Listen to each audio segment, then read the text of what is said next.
ഞാൻ ഇന്നിവിടെ സംസാരിക്കാൻ പോകുന്ന ടോപ്പിക്ക് പോസ്റ്റ് എക്സാം പാരൻറ്റിംഗ് എന്നതാണ്. ഒരു പരീക്ഷയ്ക്ക് ശേഷം കുട്ടിയോട് നമ്മൾ പേരൻസ് എങ്ങനെ പെരുമാറുന്നു എന്നതിനനുസരിച്ച് കുട്ടിയുടെ ഫ്യൂച്ചർ ബെറ്റർ ആവാനുള്ള ചാൻസ് ഒരുപാട് കൂടുതലാണ്. അത് എങ്ങനെയാണെന്ന് വെച്ചാൽ നമ്മൾ അവർക്ക് ആ സമയത്ത് ആവശ്യമായ പിന്തുണ നൽകുകയാണെങ്കിൽ അവരുടെ ധൈര്യം അല്ലെങ്കിൽ റെസിലിയൻസ് കൂടുകയും അവരുടെ ആത്മവിശ്വാസം കൂടുകയും അതുപോലെ ഒരു കാര്യം വന്നു കഴിഞ്ഞാൽ അതിനെ ഓവർകം ചെയ്യാനുള്ള അവരുടെ എബിലിറ്റി കൂടുകയും പേരൻസും കുട്ടികളും തമ്മിലുള്ള ബോണ്ട് നമ്മൾ തമ്മിലുള്ള റിലേഷൻഷിപ്പ് അതൊന്നുകൂടി ബെറ്റർ ആവാനും മെച്ചപ്പെടുത്താനും ഹെൽപ്പ് ചെയ്യുന്നു. ആ സമയത്ത് നമ്മൾ അവർക്ക് ആവശ്യമായ പിന്തുണ നൽകിയില്ലെങ്കിൽ അത് അവരുടെ മാനസികാരോഗ്യം, അവരുടെ ഭാവിയിലേക്കുള്ള പഠനത്തിലേക്കുള്ള ഉത്സാഹം, അതുപോലെ അവരുടെ ആത്മവിശ്വാസം കുറയ്ക്കുകയും എല്ലാം അത് ഒരു കാരണമാകും. ഈ സമയത്ത് നമുക്ക് എന്തെല്ലാം ഒഴിവാക്കാം? കുട്ടിയെ കുറ്റപ്പെടുത്തുന്നതും അവരെ ഭീഷണിപ്പെടുത്തുന്നതും വഴക്ക് പറയുന്നതും പിന്നെ മറ്റുള്ളവരുമായി കമ്പാരിസൺ ചെയ്യുന്നതുമെല്ലാം നമുക്ക് ഈ സമയത്ത് ഒഴിവാക്കാം. അവരുടെ വികാരങ്ങൾ എന്താണെന്ന് ചോദിച്ച് മനസ്സിലാക്കി ആ സമയത്തുള്ള അവരുടെ ഇമോഷൻസ് എന്തൊക്കെയാണെന്ന് ചോദിച്ച് മനസ്സിലാക്കുക. അല്ലാതെ അവരുടെ ഇമോഷനെ അവഗണിക്കുന്നത് നമുക്ക് ഒഴിവാക്കാം. പിന്നെ കുട്ടിയെ മറ്റുള്ള കുട്ടികളുമായി കമ്പയർ ചെയ്യുന്നത് നമുക്കങ്ങ് ഒഴിവാക്കാം. പിന്നെ സ്വന്തം സമ്മർദ്ദം കുട്ടിയുടെ മേലെ അടിച്ചേൽപ്പിക്കുന്നതും ഒഴിവാക്കാം. മാർക്കിൽ മാത്രം ശ്രദ്ധ കേന്ദ്രീകരിക്കുന്നതും നമുക്ക് ഒഴിവാക്കാം. ഇനി എന്തെല്ലാം കാര്യങ്ങളാണ് ആ സമയത്ത് ശ്രദ്ധിക്കേണ്ടത്? കുട്ടികൾക്ക് ആവശ്യമായിട്ടുള്ള മാനസികമായിട്ടും ഉള്ള പിന്തുണ നമുക്ക് അവർക്ക് കൊടുക്കാം. അവരെ എൻകറേജ് ചെയ്യാം. അടുത്തൊരു എക്സാമിന് നമുക്കിതിന് നന്നായി ബെറ്ററായിട്ട് സ്കോർ ചെയ്യാം, അതിന് നന്നായി പ്രിപ്പയർ ചെയ്യാം എന്ന് പറഞ്ഞിട്ട് നമുക്ക് മാനസികമായിട്ടുള്ള ഒരു പിന്തുണ അവർക്ക് കൊടുക്കാം. പിന്നെ അവരെ മറ്റുള്ളവരുമായി കമ്പയർ ചെയ്യുന്നത് ഒഴിവാക്കാം. അത് നിങ്ങൾ ചെയ്യുന്നതോ അല്ലെങ്കിൽ മറ്റുള്ളവർ ചെയ്യുന്നതോ ആ ഒരു സാഹചര്യം കൂടി നിങ്ങൾക്ക് ഒഴിവാക്കാവുന്നതാണ്. നിങ്ങൾ പറയും ഞാൻ കമ്പയർ ചെയ്യാറുള്ള കുട്ടീനെ എന്ന് എല്ലാവരും പറയുന്നത് കേൾക്കാറുണ്ട്, പക്ഷെ മറ്റൊരാൾ കമ്പയർ ചെയ്യുന്നത് കുട്ടിക്ക് പ്രശ്നമാണ്. അപ്പോൾ ആ ടൈമിൽ നിങ്ങൾ സൈലൻ്റ് ആയിട്ട് നിൽക്കുകയാണെങ്കിൽ അതും കുട്ടീനെ വല്ലാതെ മാനസികമായിട്ട് ബാധിക്കുന്നതാണ്.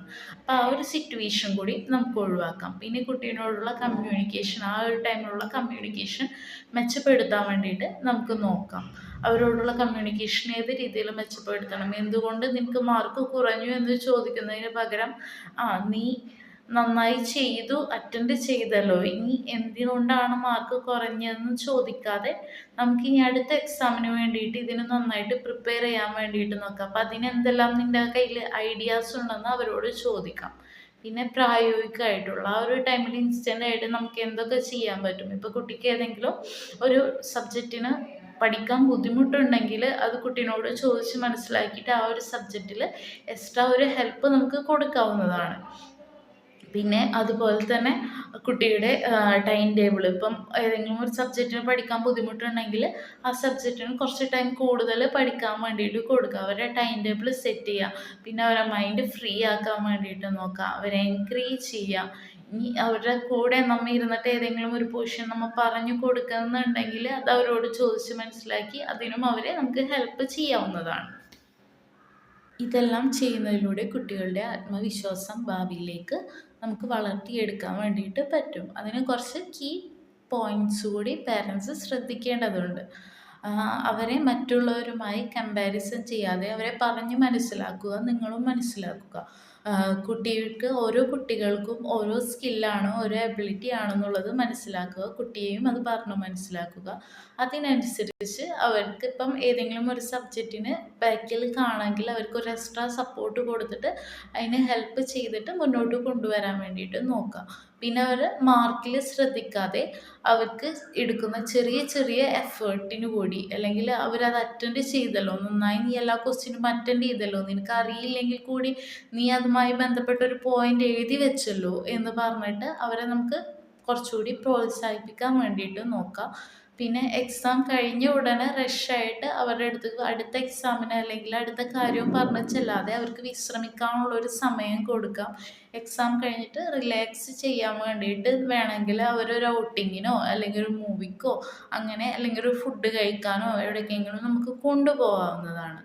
പിന്നെ അവരോട് മാനസികമായിട്ട് അവരോട് എന്തെങ്കിലും ബുദ്ധിമുട്ടുണ്ടോ, നിനക്ക് ഏതെങ്കിലും സബ്ജക്റ്റ് മനസ്സിലാവാത്തതുകൊണ്ടോ ഇല്ലെങ്കിൽ വേറെ വല്ല ഇഷ്യൂസ് ഉണ്ടോ എന്ന് ചോദിച്ചിട്ട് അവരോട് നല്ല രീതിയിൽ കമ്മ്യൂണിക്കേറ്റ് ചെയ്തിട്ട് നമുക്ക് അടുത്ത എക്സാമിന് വേണ്ടിയിട്ട് അവരെ പ്രിപ്പയർ ചെയ്യിക്കാവുന്നതാണ്. പിന്നെ തോൽവിയും ജയവും എല്ലാം നമ്മുടെ ഒരു ലൈഫിൻ്റെ ഭാഗമാണെന്നുള്ളത്. അതായത് എക്സാം ആയ ചിലപ്പോൾ തോക്കും, ചിലപ്പോൾ ജയിക്കും. എല്ലാവർക്കും ഒരേപോലെ ജയം ഉണ്ടാവണമെന്നില്ല എന്നുള്ളത് അവരെ പറഞ്ഞ് മനസ്സിലാക്കുക. ഇപ്രാവശ്യം തോറ്റെങ്കിൽ അടുത്ത പ്രാവശ്യം ഇതിനെ നന്നായി മെച്ചപ്പെടുത്താനുള്ള ഒരു സിറ്റുവേഷൻ നിനക്കുണ്ട്. അതിനനുസരിച്ച് നീ പ്രാക്ടീസ് ചെയ്താൽ നല്ല ഒരു റിസൾട്ട് അടുത്ത വട്ടം നിനക്ക് കിട്ടുമെന്ന് അവരെ പറഞ്ഞ് മനസ്സിലാക്കിയിട്ട് അതിനു വേണ്ടി അവരെ പ്രോത്സാഹിപ്പിച്ച് വർക്ക് ചെയ്യിപ്പിക്കാൻ വേണ്ടിയിട്ട് നോക്കാം.